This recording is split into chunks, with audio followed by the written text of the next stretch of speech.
रोजच्या चपात्या किंवा पुऱ्या करताना आपली कणिक शिल्लक राहते. सो त्या कणकेचे तुम्ही अशा प्रकारे टेस्टी आणि इंटरेस्टिंग रेसिपी बनवू शकता. ही रेसिपी बनवण्यासाठी तुम्ही रोजच पीठ शिल्लक ठेवाल. चपाती खाणे विसरून जाल, पण ही रेसिपी कधीच तुम्ही विसरणार नाहीत. लहानांपासून मोठ्यांपर्यंत आवडणारी ही रेसिपी आहे. चला तर मग आजच्या रेसिपीला सुरुवात करूया. इथे सगळ्यात पहिल्यांदा आपल्याला शिल्लक राहिलेले जे पीठ असतं, रोज चपाती करण्यापासून शिल्लक राहतं, ते पीठ आपल्याला इथे घ्यायचं आहे. किंवा तुम्ही ही रेसिपी करण्यासाठी स्पेशल कणिक मळून घेऊ शकता. याच्यानंतर इथे आपल्याला एका प्लेटमध्ये 1 चमचा तेल घ्यायचं आहे. तुम्ही तूपसुद्धा वापरू शकता. त्याच्यानंतर चवीनुसार मीठ घालायचं आहे आणि हे जे मीठ आहे ते या तेलामध्ये आपल्याला मिक्स करून घ्यायचं आहे, जेणेकरून तेल आणि मीठ छान असं मिक्स होईल. याच्यानंतर आपण जी कणिक मळली होती ती यामध्ये घालायची आहे. जर तुमच्याकडे कणिक मळताना मीठ वगैरे घालत असतील तर तुम्ही ही प्रोसिजर करण्याची गरज नाही. इथे मी बिना मिठाची कणिक मळली होती, सो त्याच्यासाठी आपल्याला इथे मीठ आणि तेल घालण्याची गरज लागते. सो अशा प्रकारे हे पीठ जे आहे ते आपल्याला या तेलामध्ये मळून घ्यायचं आहे. जेव्हा हे पीठ आपलं मळून होतं छान असं, जेणेकरून मीठ यामध्ये छान असं शिरलं जातं. याच्यानंतर आपल्याला या कणकेचे छोटे छोटे गोळे करून घ्यायचे आहेत. ज्याप्रमाणे आपण छोटी चपाती करण्यासाठी गोळा करतो त्याचप्रमाणे आपल्याला हे गोळे करून घ्यायचे आहेत. इथे या कणकेचे आपल्याला 3 ते 4 गोळे तयार होतात. कणकेची क्वांटिटी म्हणजेच पिठाची क्वांटिटी ही तुम्ही तुमच्या फॅमिली मेंबर्सवरती डिपेंड करणार आहे. जर तुमच्याकडे जास्त फॅमिली मेंबर्स असतील तर तुम्ही पिठाचं प्रमाण वाढवलं तरीही चालेल. याच्यानंतर थोडंसं पीठ लावून घ्यायचं आहे, जेणेकरून ही जी आपण चपाती लाटणार आहोत ती खाली आपल्या पोळपाटाला चिकटणार नाही. सो त्याच्यासाठी आपल्याला इथे गव्हाचं पीठ लावू शकता किंवा तुम्ही मैदा लावला तरीही चालेल, पण सोपं सगळ्यांच्या घरात गव्हाचं पीठ अवेलेबल असतं. सो आज आपण गव्हाचं पीठ लावून घेणार आहोत. छान असं ते दोन्ही साईडला चोळून घ्यायचं आहे, जेणेकरून ती चपाती खाली चिकटणार नाही. व्हिडिओ आवडत असेल तर व्हिडिओ लाईक करा आणि जर तुम्ही चॅनलवर नवीन असाल तर चॅनलला सबस्क्राईब करा. अशा प्रकारे मीडियम अशी आपण ही चपाती लाटून घेतलेली आहे. एक एक लाटून आपल्याला अशा एका प्लेटमध्ये या काढून ठेवायच्या आहेत. इथे तुम्हाला दिसत असेल बघा, या साईजच्या मी 4 चपात्या लाटून घेतलेल्या आहेत. तुम्ही याच्यापेक्षा छोट्या करू शकता किंवा याच्यापेक्षा मोठ्या केल्या तरीही चालतील. इथे आपल्याला एका छोट्या कढईमध्ये पाणी गरम करायचं आहे. पाणी गरम झाल्यानंतरच आपल्याला या ज्या पोळ्या पण तयार केलेल्या आहेत त्या एक एक करून पाण्यामध्ये सोडून घ्यायच्या आहेत. इथे लक्ष ठेवा, गार पाण्यामध्ये या पोळ्या तुम्हाला सोडायच्या नाहीत, त्या नाहीतर त्या चिकटल्या जातील एकमेकांना. सो याच्यासाठी पाणी गरम करून घ्यायचं आहे. जेव्हा पाणी उकळायला लागतं तेव्हाच या पोळ्या आपल्याला या पाण्यामध्ये सोडून घ्यायच्या आहेत. याच्यानंतर 1 चमचा यामध्ये तेल घालायचं आहे, जेणेकरून त्या पोळ्या एकमेकांना चिकटणार नाहीत. आता तुम्हाला दिसत असेल बघा, 3 ते 4 मिनिटे झालेली आहेत. पोळ्या शिजायला सुरुवात झालेली आहे. जेव्हा आपल्या पोळ्या छान अशा शिजतात तेव्हा त्या अशा प्रकारे पाण्यावरती तरंगतात. जेव्हा त्या कच्च्या असतात त्या पाण्याच्या तळाशी जाऊन बसलेल्या असतात आणि जेव्हा त्या शिजतात त्या अशा प्रकारे पाण्यावरती तरंगतात. इथे तुमची पोळी शिजताना फाटली तरीही चालेल, काहीच प्रॉब्लेम नाही. त्याच्यानंतर पाणी काढून घ्यायचं आहे आणि अशा प्रकारे पोळी ही कोरडी करून घ्यायची आहे. तुम्ही हे फॅन खाली सुद्धा ठेवू शकता थंड होण्यासाठी. अशा प्रकारे या पोळ्या आपल्याला सगळ्यात पहिल्यांदा थंड करून घ्यायच्या आहेत. याच्यानंतर इथे एक पॅन घ्यायचा आहे आणि या पॅनमध्ये 1 चमचा तेल घालायचं आहे. तुम्ही तूप किंवा बटर घातलं तरीही चालेल. अर्धा चमचा जिरे घालायचे. जिरे छान असे तडतडून द्यायचे तेलामध्ये, जेणेकरून त्याचा स्वाद खूप छान येतो. अर्धा चमचा मोहरी घालायची. आता हे जिरे आणि मोहरी तेलामध्ये तडतडून द्यायची. मोहरी छान अशी फुटून द्यायची, जेणेकरून त्याची जी चव आहे ती या तेलामध्ये उतरली जाईल. याच्यानंतर 3 ते 4 लसणाच्या पाकळ्या घ्यायच्या आहेत आणि त्याचे अशा प्रकारे बारीक काप करून घ्यायचे. तुम्ही ठेचून घेतला तरीही चालेल, जेणेकरून त्याची चव खूप छान लागते. सो आता हे थोडंसं गोल्डन ब्राऊन होईपर्यंत आपल्याला फ्राय करायचं आहे. जास्त वेळ लागत नाही, मिडियम आचेवरती तुम्ही फ्राय करू शकता. याच्यानंतर एक कांदा घ्यायचा आहे, उभट असा चिरलेला. ज्याप्रमाणे आपण भजी करण्यासाठी कांदा चिरतो त्याचप्रमाणे हा कांदा चिरून घ्यायचा आहे आणि या तेलामध्ये आपल्याला हा फ्राय करायचा आहे. व्हिडिओ आवडला असेल तर व्हिडिओला लाईक करा आणि जर व्हिडिओ आवडला नसेल तर तुम्ही व्हिडिओला डिसलाईकसुद्धा करू शकता आणि कमेंटमध्ये लिहू शकता. याच्यानंतर 1 कप आपल्याला कापलेला कोबी घालायचा आहे. त्याच्यानंतर 1 टोमॅटो बारीक असा चिरलेला घ्यायचा आहे. 1 शिमला मिरची घ्यायची आहे अख्खी आणि ती सुद्धा बारीक अशी चिरून घ्यायची आहे. तुम्ही जाडसर चिरली तरीही चालेल, काहीच प्रॉब्लेम नाही. आता या भाज्या आपल्या घालून झालेल्या आहेत, छान अशा मिक्स करायच्या. ही रेसिपी लहानांपासून मोठ्यांपर्यंत आवडणारी आहे. आपली लहान मुले भाजी अजिबात खात नाहीत, सो तुम्ही अशा प्रकारे त्यांना भाजी खाऊ घालू शकता. ही रेसिपी तुम्ही त्यांच्या टिफिनला सुद्धा देऊ शकता, लंच आणि डिनरमध्ये खाऊ शकता. चवीनुसार मीठ घालायचं, जेणेकरून भाज्यांना थोडंसं पाणी सुटलं जाईल आणि अशा प्रकारे ते फ्राय करून घ्यायचं आहे. याच्यावरती झाकण ठेवू नका, नाहीतर तुमच्या भाजींचा कलर बदलला जाईल. सो त्याच्यासाठी अशा प्रकारेच तुम्ही उघड्या भाज्या फ्राय करून घ्यायच्या आहेत. थोडासा कच्चापणा भाज्यांचा निघून गेल्यानंतर 1 चमचा रेड चिली सॉस घालायचा, 1 चमचा ग्रीन चिली सॉस घालायचा. जर तुमच्याकडे ग्रीन चिली सॉस नसेल तुम्ही हिरव्या मिरच्या बारीक करून घातल्या तरीही चालतील. 1 चमचा शेजवान चटणी आणि 1 चमचा आपल्याला सोया सॉस घालायचा आहे. सोया सॉस घालून झाल्यानंतर हे थोडेसे मसाले शिजून द्यायचे, जेणेकरून त्याची चव खूप छान लागते. अर्धा ते 1 मिनिटानंतर आपल्याला हे फ्राय करायचं आहे, म्हणजेच मिक्स करायचं आहे. आपण जे मसाले घातलेले आहे ते छान असे फ्राय होतील आणि आपल्या सगळ्या भाज्यांना लागले जातील. सो अशा प्रकारे हे आपल्याला मिक्स करून घ्यायचं आहे. आता इथे जे आपण चपात्या थंड करून घेतल्या होत्या ते एका भांड्यावरती ठेवू शकता, तुम्ही ताटावरती सुद्धा ठेवू शकता किंवा चॉपिंग बोर्डवरती ठेवलं तरीही चालेल. इथे आपल्याला शंकरपाळ्याचा चमचा घ्यायचा आहे. ज्या चमच्याने आपण शंकरपाळे तयार करतो तो चमचा घ्यायचा आहे आणि अशा प्रकारे मीडियम साईजमध्ये हे आपल्याला कट करून घ्यायचं आहे. जर तुमच्याकडे शंकरपाळ्याचा चमचा नसेल तर तुम्ही चाकूच्या मदतीने हे कट केलं तरीही चालेल. तुम्हाला दिसत असेल बघा, छान असं हे तयार झालेलं आहे. याच्यानंतर आपण जो मसाला फ्राय केला होता त्यामध्ये आपल्याला हे घालून घ्यायचं आहे.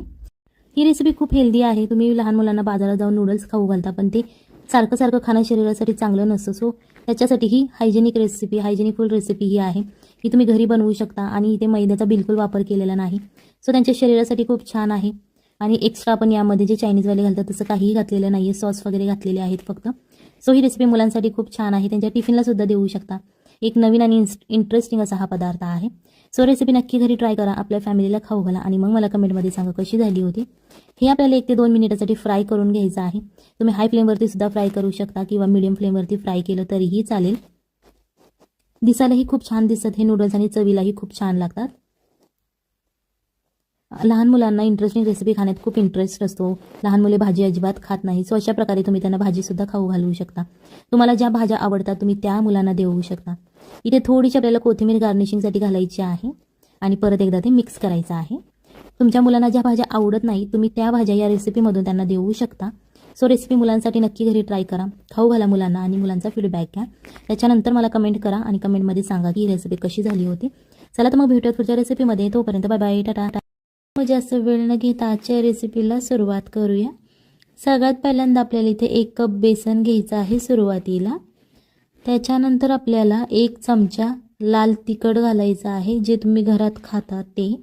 त्याच्यानंतर अर्धा चमचा हळद घ्यायची, चवीनुसार मीठ घालायचं आहे आणि आता हाताने आपल्याला हे मिक्स करून घ्यायचं आहे, कारण पिठामध्ये ज्या गाठी असतात ते आपल्याला एकदम फोडून घ्यायचे आहे, जेणेकरून आपलं चटणी आणि मीठ छान असं मिक्स होईल. त्याच्यानंतर थोडंसं पाणी घ्यायचं आहे, 3 ते 4 चमचे, आणि हे अशा प्रकारे आपल्याला हाताने मिक्स करून घ्यायचं आहे, जेणेकरून आपण जे मसाले टाकलेले आहेत ते या पिठाला लागले जातील. अशा प्रकारे ते हाताने मिक्स करायचं आहे, कारण हाताने मिक्स केल्यानंतर ते छान असे मसाले मिक्स होतात आपले. व्हिडिओ आवडत असेल तर व्हिडिओला लाईक करा आणि जर तुम्ही चॅनलवर नवीन असाल तर चॅनलला सबस्क्राईब करा, जेणेकरून येणाऱ्या नवनवीन व्हिडिओचे अपडेट तुम्हाला लगेच मिळतील. आता हे आपले मसाले मिक्स करून झालेले आहेत. त्याच्यानंतर अर्धा कप आपल्याला बेसन घालायचं आहे आणि हे आता पीठ आपल्याला छान असं मळून घ्यायचं आहे. एकदम कडक असं हे पीठ मळायचं आहे, जास्त पातळ करायचं नाही आणि जास्त घट्टही नाही, मीडियम असं आपल्याला हे मळून घ्यायचं आहे. तुम्हाला दिसत असेल बघा, अशा प्रकारे हे मी मळून घेतलेलं आहे. आणि आता हे पीठ थोडंसं आपल्याला हाताने परत एकदा मळून घ्यायचं आहे, जेणेकरून ते छान असं एकजीव तयार होईल. सो अशा प्रकारे ते मळून घ्यायचं. जर तुमच्या हाताला चिकटत असेल तर तुम्ही हाताला थोडंसं तेल लावून घ्यायचं आहे आणि आता त्यापासून एक छोटासा गोळा तयार करायचा आहे. तुम्हाला दिसत असेल बघा, जेवढी आपण पुरी लाटण्यासाठी गोळा घेतो तेवढा गोळा आपल्याला घ्यायचा आहे आणि तुम्ही ज्याच्यावरती लाटणार आहात त्याला थोडंसं असं तेल लावून घ्यायचं आहे. जर तुमच्याकडे पोळपाट असेल तर तुम्ही त्याला थोडंसं असं तेल लावून घ्यायचं आहे, जेणेकरून हे पीठ आपलं चिकटणार नाही. सो अशा प्रकारे आता आपल्याला हे लाटून घ्यायचं आहे. जास्त पातळही नाही करायचं आणि जास्तही जाडही नाही करायचं, मीडियम असं हे आपल्याला लाटून घ्यायचं आहे. तुम्हाला दिसत असेल बघा, अशा प्रकारे आता आपलं ही लाटून झालेलं आहे. बाकीच्या पिठाचं सुद्धा अशा प्रकारे आपण लाटून घेणार आहोत. तुम्हाला जो शेप हवा आहे तो तुम्ही घेऊ शकता. इथे आपण पाणी गरम करायला ठेवलेलं आहे, हे साधं पाणी आहे. त्याच्यानंतर हे पाणी उकळल्यानंतर ह्या एक एक पुऱ्या आपण या पाण्यामध्ये सोडून घेणार आहोत. आता या पिठाच्या आपल्याला 3 पुऱ्या तयार झालेल्या आहेत. जर तुम्हाला जास्त रेसिपी बनवायची असेल तर तुम्ही जास्त पीठ घेतलं तरीही चालेल. सो अशा प्रकारे आता हे आपल्याला मिडियम गॅसवरती हे अशाच प्रकारे उकळवून घ्यायचं आहे, तुम्हाला दिसत असेल बघा. आणि 3 ते 4 मिनिटानंतर अशा प्रकारे या पुऱ्या अशा वरती फुलून येतात. याचाच अर्थ की आता हे शिजायला लागलेलं आहे आणि या पुऱ्या सुट्ट्यासुद्धा झालेल्या आहे, तुम्हाला दिसत असेल बघा. आता या पुऱ्या आपल्याला 5 ते 6 मिनिटे अजून शिजवून घ्यायचे आहे, जेणेकरून हे जे पीठ आहे बेसनचं ते छान असं शिजलं जाईल, कच्चं राहणार नाही. सो अशा प्रकारे आता आपण हे शिजवून घेणार आहोत. ही रेसिपी नक्की घरी ट्राय करा, कारण ही रेसिपी तुम्ही केलीत ना तर खूप छान असं तुम्हाला जेवण जाईल. आता हे आपलं छान असं शिजवून झालेलं आहे. हे आता आपण एका प्लेटमध्ये काढून घ्यायचं आहे आणि थंड करून घ्यायचं आहे. त्याच्यानंतर इथे एक मी बटाटा घेतलेला आहे, त्याची साल काढून घेतलेली आहे. आणि आता अशा प्रकारे त्या बटाट्याच्या आपल्याला छोट्या छोट्या फोडी करून घ्यायच्या आहेत. इथे एक मिक्सरचं भांडं घ्यायचं आहे आणि या मिक्सरच्या भांड्यामध्ये आपल्याला एक कांदा घालायचा आहे, जाडसर असा चिरलेला. तुम्ही बारीकसुद्धा चिरून घेऊ शकता. त्याच्यानंतर 2 ते 3 हिरव्या मिरच्या घालायच्या आहेत. 6 ते 7 लसणाच्या पाकळ्या घ्यायच्या आहेत. आणि इथे जर तुम्हाला आलं आवडत असेल तर तुम्ही घालू शकता, नाही तर अवॉइड करू शकता. आणि एक आपल्याला जाडसर चिरलेला टोमॅटो घ्यायचा आहे. आणि याच्यानंतर आता कोथिंबीर आपल्याला घालायची आहे. इथे तुम्ही पुदिनासुद्धा वापरू शकता जर तुम्हाला आवडत असेल. आता हे वाटण आपल्याला बारीक करून घ्यायचं आहे. आता तुम्हाला दिसत असेल बघा, त्या ज्या आपण पुऱ्या करून घेतल्या होत्या मी थंड करून घेतलेल्या आहे. छान तुम्ही फॅन खाली थंड करून घेऊ शकता. आणि आता त्याला अशा प्रकारे चाकूच्या मदतीने असे पहिल्यांदा उभे उभे काप करून घ्यायचे आहेत.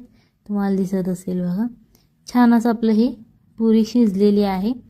त्याच्यानंतर ज्याप्रमाणे आपण शंकरपाळ्याचा आकार करतो त्याचप्रमाणे आता हे आपल्याला हे कापून घ्यायचं आहे. जर तुमच्याकडे शंकरपाळी करण्याचा जो चमचा असतो तो असेल तर तुम्ही त्याच्याने सुद्धा याचे असे काप करून घेऊ शकता. सो आपल्या जेवढ्या पुऱ्या तयार झालेल्या आहेत ते सगळ्या पुऱ्यांचे आपण अशा प्रकारे काप करून घेणार आहोत. तुम्हाला दिसत असेल बघा, खूप छान असं हे शिजलेलं आहे. असं जर तुम्ही खाल्लं तरी खूप छान याची टेस्ट लागते. त्याच्यानंतर इथे आपल्याला 3 ते 4 चमचे तेल घ्यायचं आहे.